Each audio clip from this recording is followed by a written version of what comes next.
I've seen this definitely with our clients where like they have a really great goal, but then their team gets overwhelmed with just existing work, just day-to-day stuff that has to happen. Well, at the beginning of initiating this new goal for the year, we should come up with a plan for what if something goes sideways in the business and this team gets overwhelmed? Like, what does MVP, minimum viable, look like? Or what does pushing this back a year look like? Oh, hey, Hannah. Oh, hey, question for you. Yeah. What is your favorite family movie? What do you guys like go to when you want to Oh, just like gosh. chill out and enjoy a family movie together? It's interesting. We have a unique family when it comes to movies, I think. I would say the thing we've probably watched the most as a family is Frozen 1 and Frozen 2, but that's just like the era of our children, right? Like our oldest were 4 and 5 or whatever when the original Frozen came out. So that one is the one that comes to mind. Any Pixar thing we probably watch as a family, but the oldest two and I really like we watched Dune. Love Dune, Dune 1, Dune 2, so amazing.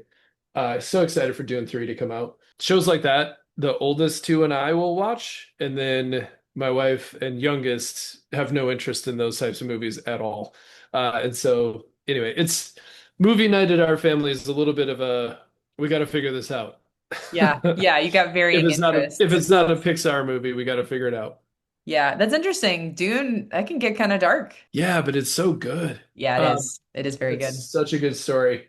How Yeah. about you? What's the go-to? And I mean, obviously, you all have deep ties into the theater, movie, drama spaces. I'm curious, kind of what floats in your family, Well, my family growing up, if you put aside all the holiday movies, because we are fiends when it comes to the holiday movies. like Um, Hallmark movies.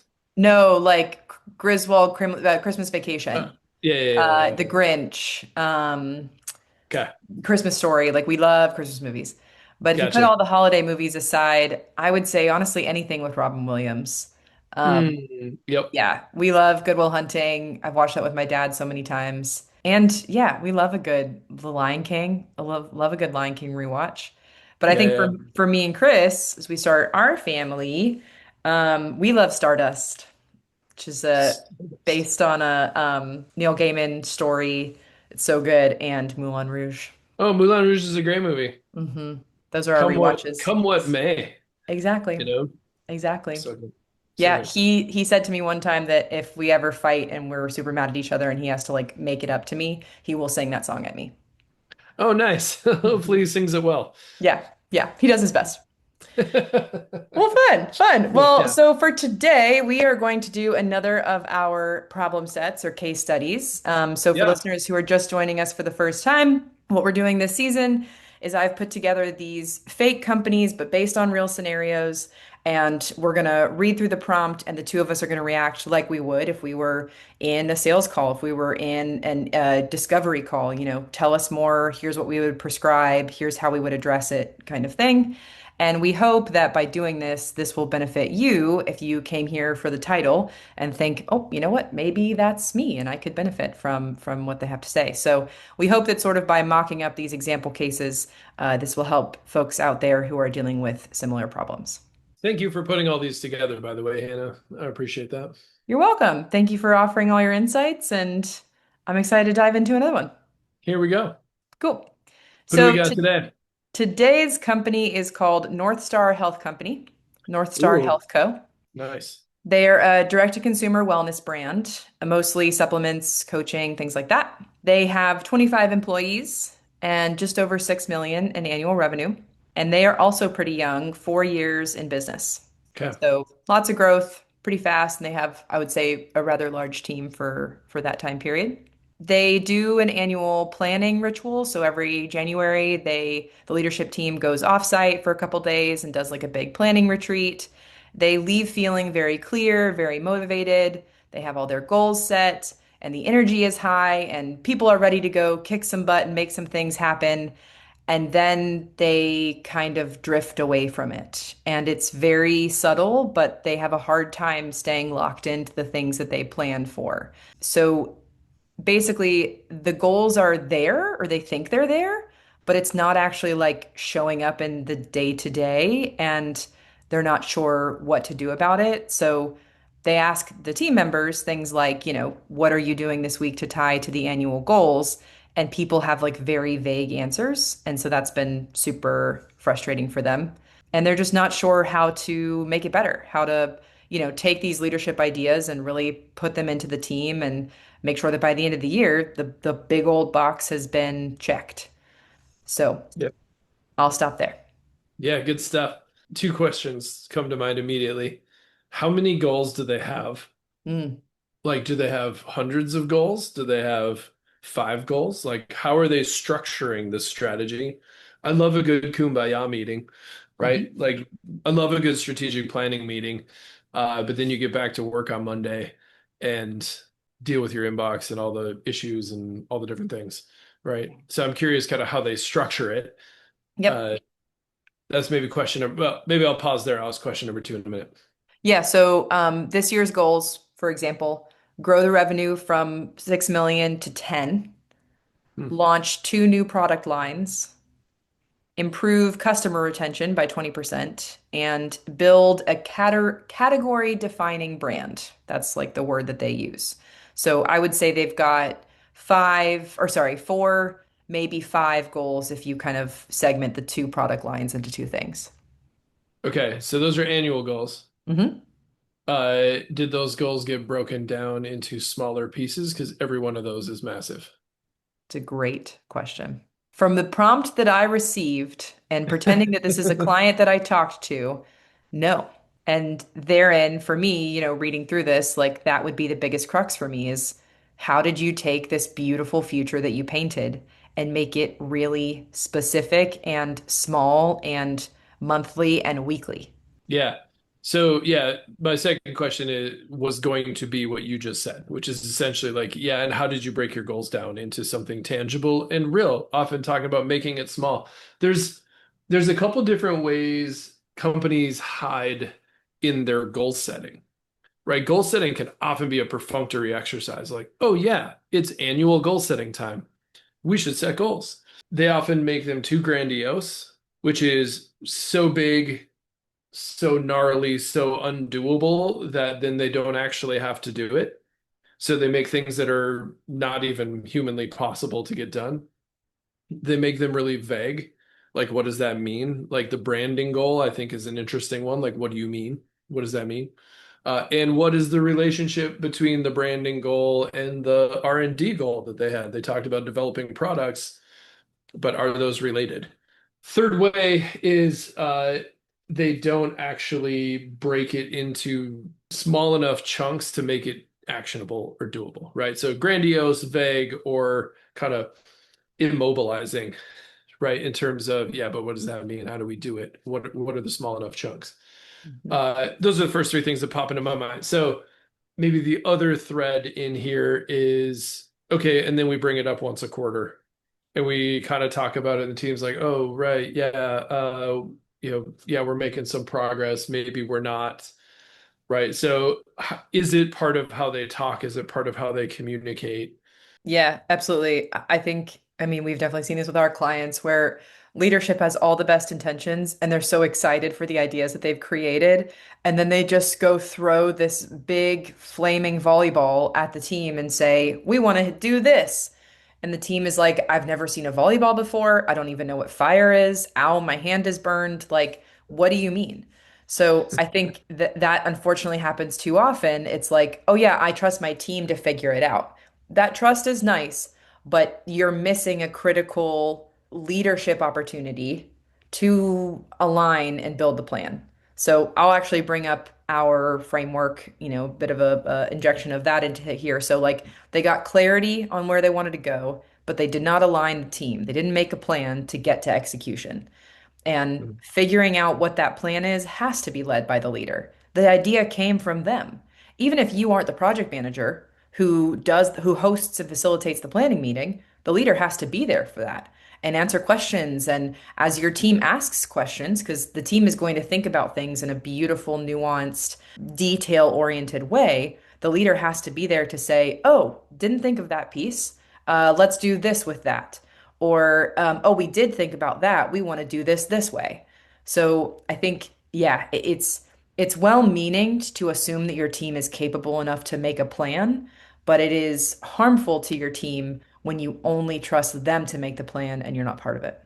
Yeah, you know, one nuance that we run into fairly often as well, and if I'm remembering the five goals that you shared with me, most of those were building goals. Like we're creating something new or we're generating something, we're kind of shooting towards possibility. They're possibility focused goals, which is great. That's a great place for goals to come from. Goals also come from something that's broken or needs to get fixed. So there's like fix it goals and there's build it goals, right? And they are a little different in terms of the nature of how you need to organize yourself to accomplish those things. If you're building something, you might actually need to be thoughtful about infrastructure and connectivity and the things that you need to do to get to that point. If you're in a build it goal, you have to understand the nature of building something that hasn't existed before, right? It goes to this kind of ideation space of, oh, we should create this thing, create a brand. We should go from 6.5 to 10. We should do two new product lines. Like we're ideating, we're building, and the ideation stage is fun and energizing and connecting. And then once you get past the idea and design stage, now you have to make that thing real. And the worst part of building something new is the middle, when you translate ideas into execution and actually like how does it work and what is this new product line going to look like and who's going to run it and all the details that start to pop in. Are you designing your progress on that kind of ideated building possibility goal in a way that's actually going to allow you to execute it? So the reason I'm mentioning some of this is there's a lot of nuance and there's a lot of psychology in the in how you design strategy and what motivates people and where are the troughs and the hiding spaces and the difficult places where goals go to die. And it is often in the transition from, hey, we had this really good idea and we started to formulate that idea, we did that design, and 60% of the way in, it got really hard and really difficult to understand and really difficult to push forward. Now the goal died, Yeah, right? Because we didn't actually plan for the hard part, what we call the dip. 100%. Or if something starts to go wrong, if we start to go off course, how do we bring ourselves back? I mean, one thing I heard you say is like the hardest part or the worst part is the beginning, but in my project manager loving experience, the best part is the beginning because you have the chance to prepare for everything as much as you can. I mean, I do think there is sort of a cap on how much you can truly prepare for, but like paint the picture as fully as possible. The most important part is the beginning because, yeah, you're going to set yourself up for either success or failure, i.e., getting derailed. One of the other pieces of this prompt is so the drift begins to happen, and in particular, the customer service team gets overwhelmed with support tickets. I've seen this definitely with our clients where like they have a really great goal, but then their team gets overwhelmed with just existing work, just day-to-day stuff that has to happen. Well, at the beginning of initiating this new goal for the year, we should come up with a plan for what if something goes sideways in the business and this team gets overwhelmed? Like, what does MVP, minimum viable, look like? Or what does pushing this back a year look like? I think that those are very fair questions to ask with a planning period. And I think also, I might actually bring this up too. It said that, the leadership team went into planning mode in January. I think that that's way too late. I think that Mm, you should go into planning mode in the fall, and then you should make the plan before you go out on a break, and then they can hit the ground running in January. Because yes, otherwise, you're trying to make progress happen in Q1, and Q1's halfway done by the time you make a plan. 100%. Couldn't agree more. Love that. Yes. You should have a pretty darn good idea of what your strategy for the next year is going to be by October. Yeah. And then you're fine tuning and designing and putting the finishing touches on it. And I think you brought up something really important. It's really easy to come up with ideas. Hey, you know what we should do? We should do this. We should build this. We need this. We need that. It's really difficult to do strategy. And strategy and ideas are different things, right? That's why I asked about the number. Often folks will we run into client situations where they have 27 goals for the year and it's all in folders and it's organized and everybody's doing their things. And it's so complicated and so complex, and there's so many moving parts that the true strategy isn't clear. It's just ideas that they had, and they wrote them down, and now they're going to pursue those ideas. But it wasn't grounded in anything thoughtful or strategic. And we didn't really ask the question, what's the benefit to the organization if we do this? And what's the deficit to the organization if we do this? What do we gain and what do we lose? Anytime you have a priority or a strategy choice, you are truly choosing this, not that. That's what makes it strategic. And so if you're making a strategic choice, really getting clear on how do we actually gain from this and what might we actually lose if we pursue this? What are the obstacles? What are the barriers? Who needs to be involved? Zig Ziglar was in the late 20th century thought leader on goal setting, really did a lot with it. And he's got this great process, 7 different steps for goal setting. And in it, he talks about the benefits, who needs to be involved, what are the barriers, what's going to keep us from being able to accomplish this goal. And the truth is, those questions are just really good to force you to deal with and process through. Is this a good goal or not? Is this really what we should be working on? Am I really motivated by it? Or are we really motivated by it as an organization? Or is this just something we came up with if we got a little bit of energy on our retreat? Yeah. And how does it fit into what you're already doing? I think that's another question that I love asking when we talk about strategy is like, okay, you have this new, really beautiful idea. How does it fit into what your team is already focused on? If it doesn't, if like what the team is already focused on doesn't fit into the goal and the future that you're painting, then we have to tell the team, please stop doing that work anymore. And also understand what the implications of that is too. If it does fit in, then we got to connect the dots for them. Us redesigning the website contributes to the, clarity of brand goal. Like help them understand the things that we're already doing, how they fit in. Because I mean, I feel like that happens so often. And, unfortunately, it's just a product of companies wanting to grow and increase every quarter, every year, that leadership adds things on to an existing runway and an existing conveyor belt that's already moving and loses sight of the fact that like the conveyor belt already holds so much for your team. So what are you not, leaving on there and what are you deprioritizing so that you can prioritize these other goals? Yeah. Let me real quickly just give a structure we give to our clients for goal setting. It's intended and designed for human psychology. It's hardwired into how we think about things, and it's helpful to compartmentalize strategic elements. It begins with what we refer to as a strategic identity, and the strategic identity is kind of this core thought, this kind of core, what is the main thing that we do? What is the main thing that informs our decisions? And that truly is a strategic choice. So I'll give you a couple quick examples. Southwest Airlines uses to be the low fare airline. Great. It's a strategic choice. They're going to compete on price. That is their strategy. That is their core intent. And they're also going to do that with fun. Okay. So, if somebody goes to the CEO and says, hey, folks are complaining about food, I think we should do a salad. Okay. Does that allow us to be the low fare airline? Probably not. Okay, let's not do that. That's not a strategic choice that matches our strategic identity. My personal favorite of all time is Quick Trip gas stations, QT. If you're over here on the East Coast or in North Carolina in particular, you'll see these everywhere. QT, their strategic identity is clean bathrooms. It's fabulous. It's one of my favorites. The reason it's one of my favorites is because why do you choose to go to a gas station? You can't compete on gas. You can't compete on Mountain Dew and Slim Jim and all the other things that show up in gas stations. But what's the other deciding factor? Do I feel safe in the bathroom at this gas station or not? It's a big deal, right? It's a strategic choice. But then if you look at how that one strategy has informed so many other things about their gas station, how it's designed, how the building is structured, how they train their employees, that bathroom is cleaned every 30 minutes.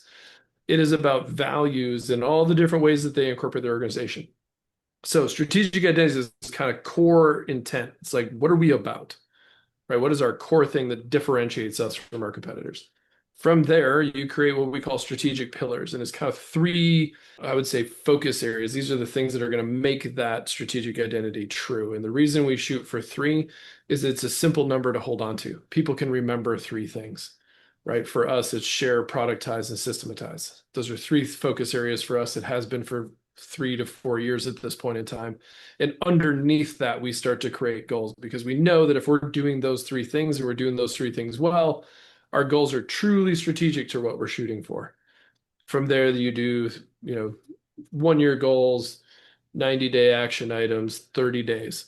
And the 30-day, 1 year, 90 days, pretty common. I don't know if I need to explain that a whole lot. The 30-day is really, truly once a month. Are we on track towards the things that we need to do? It makes it part of how we operate. Strategy then doesn't just become this thing that we think about once a year, but strategy becomes a regular part of the conversation for the organization. It is both, hey, we're thinking about this long-term identity, pillars, and we are incorporating it into how we communicate with each other on a monthly basis, and we're adjusting accordingly. Yeah, absolutely. Well, Well, coming to the end of this, why don't you take a stab at sort of like recapping what you would recommend to this client that is struggling with seeing their goals achieved by the end of the year? yeah, I mean, honestly, based on our conversation, I don't have a challenge with their 5 goals other than I'd want to get a little bit clearer on what a few of those mean. I'd want to categorize those goals underneath pillars. Like, okay, well, how does this help us in the long run? And is it tied to a greater identity? How do I know that these are the right goals? I know that they're the right goals when they're tied to something bigger. And I don't know what the bigger thing is. So I'd want to make sure I'm clear on that. I'd tie these goals. And then to your point, I thought was a really great one is are we asking about what are the benefits? What are the obstacles? What's going to keep us from being able to make these goals happen? I think is a healthy discussion for them. And then the last piece is, yeah, and how do we incorporate this into the culture of how we operate? How do we become a strategic culture as an organization? And so it's breaking down that kind of bottom part of the system, which is every 30 days we should be reviewing as a team, are we on track or not? And what's working and what isn't? And do we need to adjust? Do we need to modify? So I think the greatest mistake we often make around goals is we think that we can predict the future. We can't. We have no idea. If, COVID and tariffs and whatever AI has taught us anything about, our ability to predict the future and goal set, we have no idea what's going on. So these are truly, when you think about the psychology of setting goals, the way we've designed it is really more about human motivation and human design in real time, right? And to be able to adjust and modify. If you don't know where you're going, how will you know when you get there? You need to have goals, you need to have targets, you need to have those things, and you need to be willing to engage in it and stay in it month in, month out. Over the course of the year. And so it's truly kind of blending that. Where are we going and how are we going to get there? And making it just part of how you talk to each other. Absolutely. Well, thank you, listeners, for tuning in for another episode of Business Velocity, and we will see you next time. See you next time. Thank you for joining us on Business Velocity. Today's insights are just the beginning of enhancing your business's momentum. Don't forget to subscribe on Spotify, Apple Podcasts, or wherever you listen to podcasts. You can also explore our framework at theevolveddifference.com. And remember, the time is now to take these strategies and apply your learning and achieve velocity. See you next time.